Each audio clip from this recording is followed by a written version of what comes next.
Welcome back, stackers. So if you're like me, you must have been collecting rounds after rounds of generic silver until you see a coin like this, and the stacker inside you wakes up. But today we are doing something different. We are gonna analyze and unbox 12 different warriors from the history and the time when they walked in, basically chronologically when they were actually in this world. We are traveling over 4,000 years of history from mythical gods to the American frontiers. But the real question for the stackers is the massive premium that I have to pay on these coins, does it actually worth it? Or should I have just stuck with the generic bars and the rounds I had originally? Let's start. Chi Wu Chuan Wang, 2700 BC was the year when he used to roam the earth, and he's a god in China and Korean folklore. It's the beginning of their folklores that they consider him as a god, and he could blind his enemies, and he could create thunderstorms, and his basically he created the metallurgy sciences in Korea and China, and his soldiers used to wear scary masks to scare their opponents in the war. It's a South Korean round from Republic of Korea, 2021 fine silver. At the back, it has a mythical clay themed mask. It's called Dakaibo. It's basically a face used to ward off evil spirits. And security features, depending on how you look at it, they reflect at the back. This coin has a moderate to high premium since Comsco keeps the limited vintage runs, but they keep the design the same. That's why the liquidity is quite enough out there.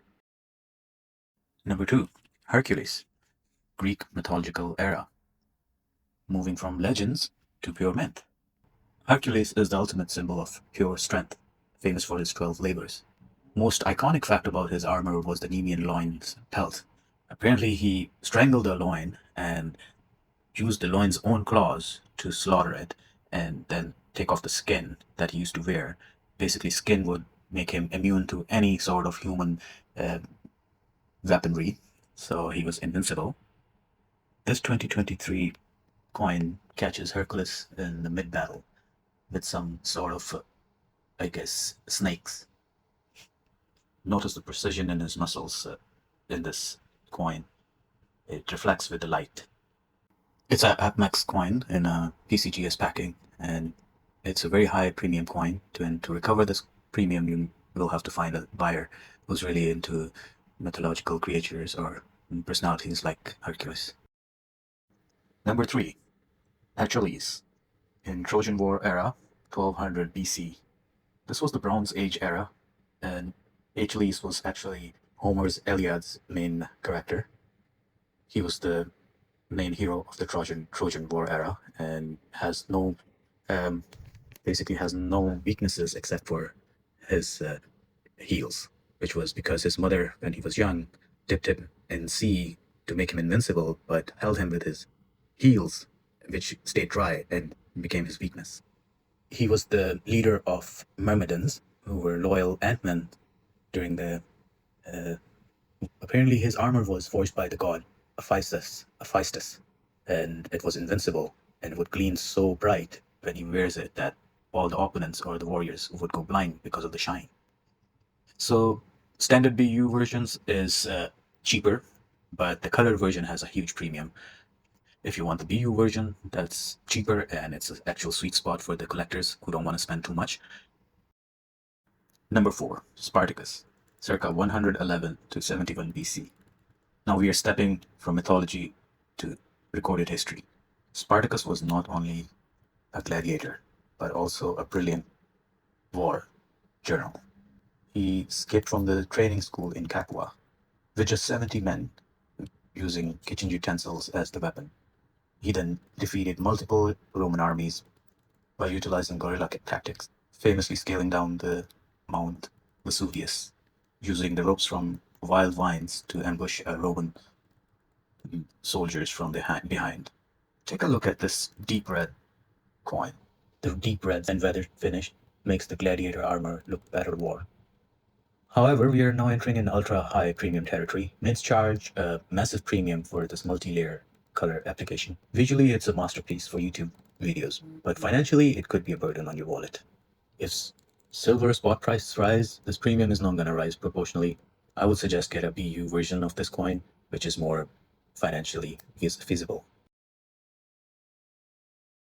Number 5. Julius Caesar, circa 100 to 44 BC. The man who capitalized on Rome's instability. Julius Caesar revolutionized Rome's war industry with precision and speed. His legions famously built the timber bridge across the Lime River in just 10 days, a feat seemed impossible just to march across. It terrified Germanic tribes, and they marched back and dismantled it. His phrase, Veni, Vidi, Vici, cemented his legacy as the master of psychological dominance. This coin sits from moderate to high premium tier. The design features Julius Caesar in traditional Roman relief, symbolizing triumph. Roman-themed bullion is symbolically very in demand, and it's very resilient in the secondary market. Even if the prices drop, historically global collectors are always hunting for Caesar's coins, making this premium much safer than average. Act 2. The Era of Conquerors and Kings, circa 356 BC to 1431 AD. Number 6. Alexander the Great, 356 to 323 BC. Backtracking into time, circa 356 BC, the greatest legend and the conqueror of all time, Alexander the Great. Before dying at just 32 years old, Alexander never lost a single battle. His signature tactical weapon was a sarissa, a massive 18-foot-long wooden pike. His Macedonian phalanx strategy would put these spike forward, creating an impenetrable wall of sharp points. It shredded traditional infantry and cavalry charges before they can even reach his lines. This is another anti-colorized piece, and the color on his royal purple cape and bronze armor is incredibly sharp. This is ultra-high premium brown.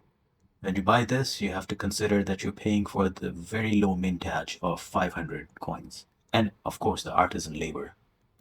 It's a fantastic display piece, but it's not a very efficient way of accumulating silver. Number 7.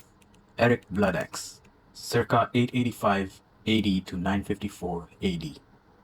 We leap forward into dark, bloody waters of Viking Age. The Eric Bloodaxe and his terrifying monarch of old-fashioned ways, by murdering 4 of his brothers to secure the throne of Norway. He was a ruthless sea king who spent years invading Scotland and England before becoming the final king of Northumbria.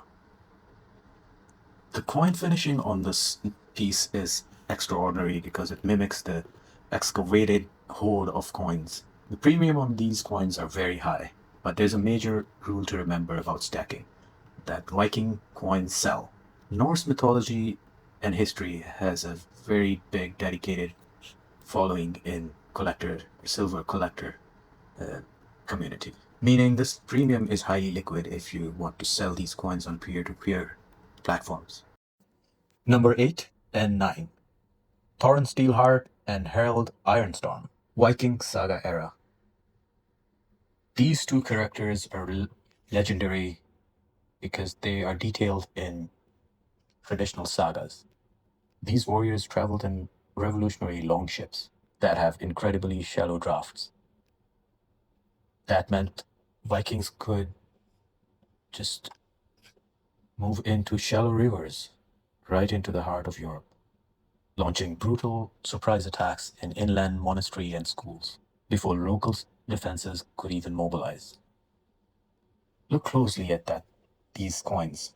These are actually 2025 silver eagles, which are heavily customized and colorized, with an artistic overlay, obviously. Because of this, they carry astronomical premium. You're paying the base US mint price plus the custom design. From pure stacking ideology, these are very inefficient way to stack. However, as a collector, their visual appearance is unmatched. Number 10. Genghis Khan, circa 1162 to 1227 AD. Genghis Khan was the leader of Mongols, as most of us know, Apparently, uh, they were very brutal in the wars, and they were very precise. They were famous for firing their arrows when all four legs of their horses would be up above ground while they were riding them. So they were very precise, but at the same time, they were very brutal. They used to ride with two horses at the same time, so they can drink blood from the horse they are riding if they're thirsty, or eat the other horse they have when they're hungry. So basically, they were known for their brutality, but at the same time, in the end, they gave us Taj Mahal. So the coin itself, I have it in two versions again. One is a simple version. The other one is colored version. They're limited mintage of 500. Um, I like both of them. The simple one is less on premium, so it's very economical to stack. And the colored one is very, it's high on premium, but at the same time, it's very detailed and it enhances the details of the coin. Especially, there's a lot to, look at in this coin. So I like both versions, but at the same time, this is our second last coin of the collection. So see you in the next one. Number 11, Joan of Arc, circa 1412 to 1431 AD. Years old.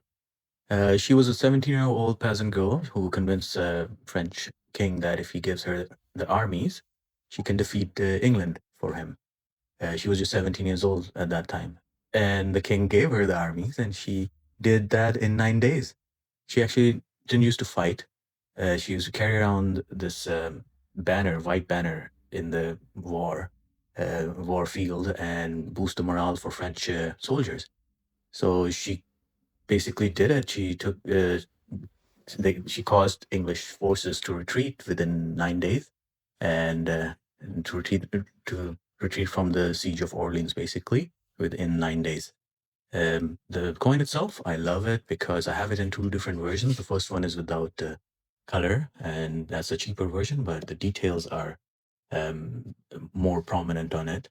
But I have a colored version two, which actually enhances her uh, basically the costume or the warrior plates that she's wearing. The colored one has a huge premium, but and the non-colored one is actually very economical. Yeah, I would suggest you should go and Google the price. But yeah, I love this piece because it's a real person in the history too. So for the last one, number 12, Geronimo, circa 1829 to 1909. So we close our historical timeline in 19th century America West. So Geronimo was basically one of the leaders of his tribe, and he was legendary medicine man and leader of Bandoko Apaches. So he not only fought the U.S. military but also Mexican armies. He was legendary because he had only 35 warriors, and he basically attacked 5,000 U.S. Warriors or the soldiers in Arizona canyons.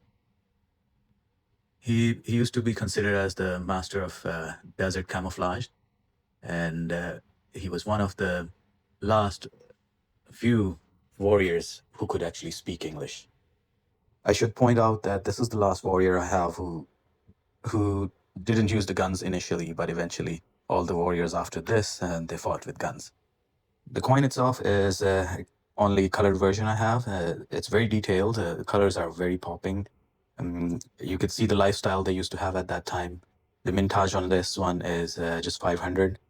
Um, Again, it's a 99.999 pure silver, and it's our last coin of the collection. Well, here you go. 4,000 years of warrior history in 12 coins, I guess, and under 15 minutes. Not bad. So, you guys, what do you guys think? Does it worth having colorized coins? But there's a premium, but what I paid for, to be honest, is like 69 or 65, less than $70 each, even the colored ones. And right now, when I Google them, the colored ones are around about 130 USD, which is 160, 170 Canadian. So it's a good $90 to $100 appreciation on these coins. So for me, I guess we're paying above spot at least like 50% on these. So for me, I don't I don't mind it. For 30 bucks or 50 bucks or 60 bucks, I have something which I can cherish for years to come. And then if I want, I can sell it for the obviously the for more than what I have paid for. But at the same time, it gives me more than just collecting experience. It gives me I cherish the fact that I can appreciate the art, and when you hold them is a different feeling than just you know uh, looking at them on the video or the picture. So let me know, which era did you like the best? Did you like the Vikings? All the hype about Vikings, is it true, or was it one of these guys that you watched in movies, or this lady? She was amazing. She was so young and she was so brilliant. But anyways, so follow me for more stacking episodes like this for years to come. And thank you for watching. Take care. Bye.